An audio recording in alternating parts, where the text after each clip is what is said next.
শীতকাল মানেই তো পিকনিক, কিন্তু আমার তো তেমন কোনো বন্ধুবান্ধবই নেই যে পিকনিক করব। যাই হোক, সাজুগুজু করে চলে এলাম। কোথায় আবার, নিজের বাড়ির ছাদে। তা তো জানোই, ওর বাবাকে বাজারে যেতে হয়নি, আর বাজারে যেতে হয়নি মানেই মাছ চিকেন কিছুই ধোয়ার নেই, শুধু ফ্রিজ থেকে বার করো আর রান্না করো।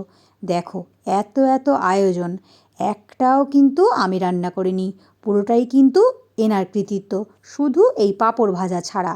আমি বললাম দুপুর 3টের মধ্যে যখন সব রান্না বান্না হয়েই গেছে, আমারও ঘরের সব কাজ হয়ে গেছে, তাহলে আর ঘরে বসে খাবো কেন, চলো আজ পিকনিক করি।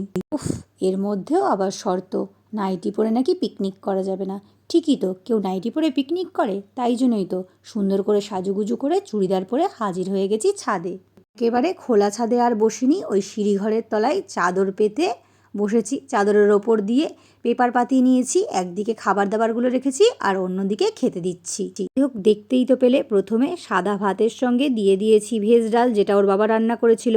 আর ভাবলাম ডালের সঙ্গে কি খাবে, তাই একটু পাঁপড় ভেজেছিলাম। তোমরা তো জানোই আমার বর চিকেন খেতে একদমই পছন্দ করে না, শুধুমাত্র আমার অন্যদের বর যদি রান্না করে তাহলে 1 পিস খায়। কিন্তু আমি বললাম যে নিজেই তো রান্না করেছো, 1 পিস টেস্ট করেই দেখো কেমন রান্না করেছো।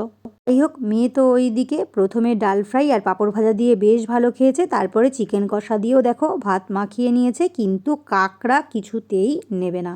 আমিও খুব একটা জোর করলাম না, কারণ যেটা দিয়ে ভালো খাচ্ছে সেটা দিয়েই খাওয়া উচিত। আর এদিকে দেখো, ওর বাবা তো বেশ মজা করে কাঁকড়া দিয়ে খাচ্ছে। আমি ওদের সঙ্গে খেতে বসলেই বসতে পারতাম, কিন্তু তাতে না খেতে দিতে একটু অসুবিধা হয়, তাই বললাম তোরা আগে ভালো করে খেয়ে নে, তারপরে আমি খাবো। এদিকে দেখো, ওর বাবা তখনও খাচ্ছে আর মেয়ের খাওয়া হয়ে গেছে। মুখ ধুয়ে মুখটা মোছার জন্য নিচে যাতে না যেতে হয়, তাই জন্য দেখো টাওয়ালটাও এনে রেখেছিলাম। যাই হোক, মেয়ের তো খাওয়া হয়ে গেছে। মেয়ে বলছে, মা এবারে বসে পড়ো, অনেকটাই বেলা হয়ে গেছে, আমি তোমায় খেতে দিয়ে দিই। আর দেখো, কতগুলো ডাল ফ্রাই দিয়ে দিয়েছে। যাই হোক, ডাল ফ্রাই দিয়ে পাঁপড়টা কিন্তু দারুণ খেলাম। সত্যি রান্নাটা কিন্তু দারুণ হয়েছে। সত্যি, কাল যে কার মুখ দেখে ঘুম থেকে উঠেছিলাম কে জানে। মেয়েও খেতে দিল, আবার দেখো বড়ও খেতে দিচ্ছে। যাই হোক, সে বলছে যে কি দিয়ে আগে খাবো, চিকেন নাকি কাঁকড়া?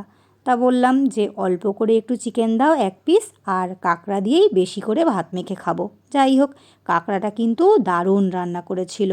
যাই হোক, খাওয়া দাওয়া যখন কমপ্লিট, তখন তো এবার ঘরে ফেরার পালা। কিন্তু এত তাড়াতাড়ি যদি ঘরে চলে যাই তাহলে তো পিকনিক পিকনিক ফিল হবে না, তাই কয়েকটা ভিডিও করে নিলাম, ফটো তুলে নিলাম। আর আমরা এদিকে এইসব করলে কি হবে, ওর বাবা দেখো গাছে জল দিয়েই যাচ্ছে।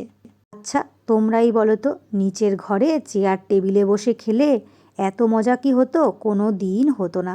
তাই সব সময় কোথাও যে যেতে হবে এমন না, নিজেদের বাড়ির মধ্যে থেকেও নিজেদেরকে আনন্দ বের করে নিতে